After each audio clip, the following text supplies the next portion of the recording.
Hello दोस्तों, स्वागत है आपका हमारे YouTube चैनल एक और किस्सा में।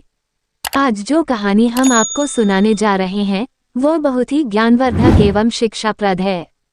कहानी का शीर्षक है चतुराई का पुरस्कार। एक गरीब आदमी था। एक दिन वह राजा के पास गया और बोला, महाराज, मैं आपसे कर्ज मांगने आया हूँ। कृपा कर आप मुझे 5,000 रुपये दें। मैं 5 वर्ष के अंदर आपके रुपये वापस कर दूंगा। राजा ने उसकी बात पर विश्वास कर उसे 5,000 रुपये दे दिए। 5 वर्ष बीत जाने के बाद भी जब उस व्यक्ति ने राजा के 5,000 रुपये नहीं लौटाए तब राजा को मजबूरन उसके घर जाना पड़ा। लेकिन वहां वो व्यक्ति नहीं मिला। जब भी राजा वहां जाता बहाना बनाकर उसे वापस भेज दिया जाता। एक दिन फिर राजा उस व्यक्ति के घर गया। वहां और कोई तो नहीं दिखा, एक छोटी लड़की बैठी थी। राजा ने उसी से पूछा, तुम्हारे पिताजी कहाँ हैं? लड़की बोली, पिताजी स्वर्ग का पानी रोकने गए हैं। राजा ने फिर पूछा, तुम्हारा भाई कहाँ है? लड़की बोली, बिना झगड़ा के झगड़ा करने गए हैं। राजा के समझ में एक भी बात नहीं आ रही थी, इसलिए वह फिर पूछता है, तुम्हारी माँ कहाँ है? लड़की बोली, माँ 1 से 2 करने गई है। राजा उसके इन उल जुलूल जवाब से खींच गया। वो गुस्से में पूछता है, और तुम यहाँ बैठी क्या कर रही हो? लड़की हंसकर बोली, मैं घर बैठी संसार देख रही हूँ। राजा समझ गया कि लड़की उसकी किसी भी बात का सीधा जवाब नहीं देगी, इसलिए उसे अब इससे इन बातों का मतलब जानने के लिए प्यार से बतियाना पड़ेगा। राजा ने चेहरे पर प्यार से मुस्कान लाकर पूछा, बेटी, तुमने जो अभी अभी मेरे सवालों के जवाब दिए उनका मतलब क्या है? मैं तुम्हारी एक भी बात का मतलब नहीं समझ सका। तुम मुझे सीधे सीधे उनका मतलब समझाओ। लड़की ने भी मुस्कराकर पूछा, अगर मैं सभी बातों का मतलब समझा दूं तो आप मुझे क्या देंगे? राजा के मन में सारी बातों को जानने की तीव्र उत्कंठा थी। वह बोला, जो मांगोगी वही दूंगा। तब लड़की बोली, आप मेरे पिताजी का सारा कर्ज माफ कर देंगे तो मैं आपको सारी बातों का अर्थ बता दूंगी।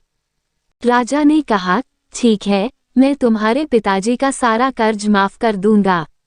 अब तो सारी बातों का अर्थ समझा दो।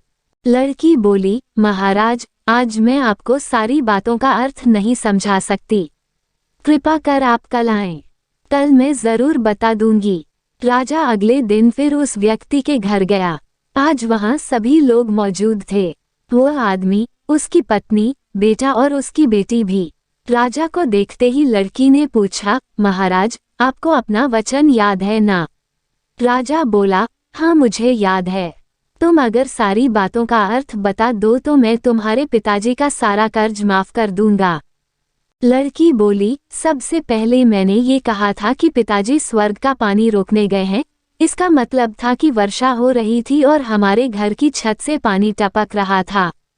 पिताजी पानी रोकने के लिए छत को छाप बना रहे थे, यानी वर्षा का पानी आसमान से ही गिरता है और हम लोग तो यही मानते हैं कि आसमान में ही स्वर्ग है। बस पहली बात का अर्थ यही है। दूसरी बात मैंने कही थी कि भैया बिना झगड़ा के झगड़ा करने गए हैं। इसका मतलब था कि वे बेरी के कांटे को काटने गए थे।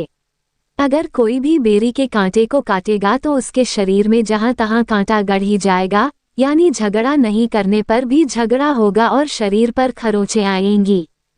राजा उसकी बातों से सहमत हो गया। वह मन ही मन उसकी चतुराई की प्रशंसा करने लगा। उसने उत्सुकता के साथ पूछा, और तीसरी चौथी बात का मतलब बेटी? लड़की बोली, महाराज, तीसरी बात मैंने कही थी कि माँ 1 से 2 करने गई है। इसका मतलब था कि माँ अरहर दाल को पीसने यानी उसे 1 का 2 करने गई है। अगर साबुत दाल को पीसा जाए तो 1 दाना का 2 भाग हो जाता है, यानी यही था 1 का 2 करना। रही चौथी बात तो उस समय मैं भात बना रही थी और उसमें से एक चावल निकालकर देख रही थी कि भात पूरी तरह पका है कि नहीं। इसका मतलब है कि मैं एक चावल देखकर ही जान जाती कि पूरा चावल पका है कि नहीं। अर्थात चावल के संसार को मैं घर बैठी देख रही थी। ये कहकर लड़की चुप हो गई। राजा सारी बातों का अर्थ जान चुका था। उसे लड़की की बुद्धिमानी भरी बातों ने आश्चर्य में डाल दिया था। फिर राजा ने कहा, बेटी तुम तो बहुत चतुर हो, पर एक बात समझ में नहीं आई कि यह सारी बातें तो तुम मुझे कल भी बता सकती थी, फिर तुमने मुझे आज क्यों बुलाया?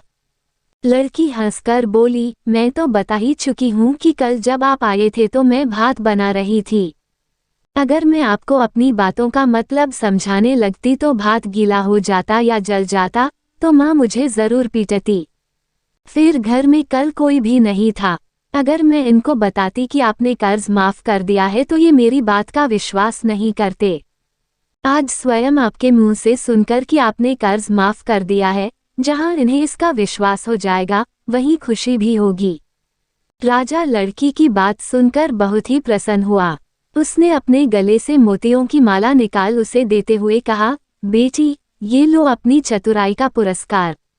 तुम्हारे पिताजी का कर्ज तो मैं माफ कर ही चुका हूँ। अब तुम्हें या तुम्हारे घर वालों को मुझसे बहाना नहीं बनाना पड़ेगा। अब तुम लोग निश्चिंत होकर रहो। अगर फिर कभी किसी चीज की जरूरत हो तो बेझिझक होकर मुझसे कहना। इतना कहकर राजा लड़की को आशीर्वाद देकर चला गया। लड़की के परिवार वालों ने उसे खुशी से गले लगा लिया। अगर कहानी अच्छी लगी हो तो वीडियो को लाइक कर दीजिए और चैनल को सब्सक्राइब कर लीजिए। वीडियो देखने के लिए बहुत बहुत धन्यवाद। फिर मिलेंगे एक और नई कहानी के साथ, तब तक के लिए जय हिंद दोस्तों।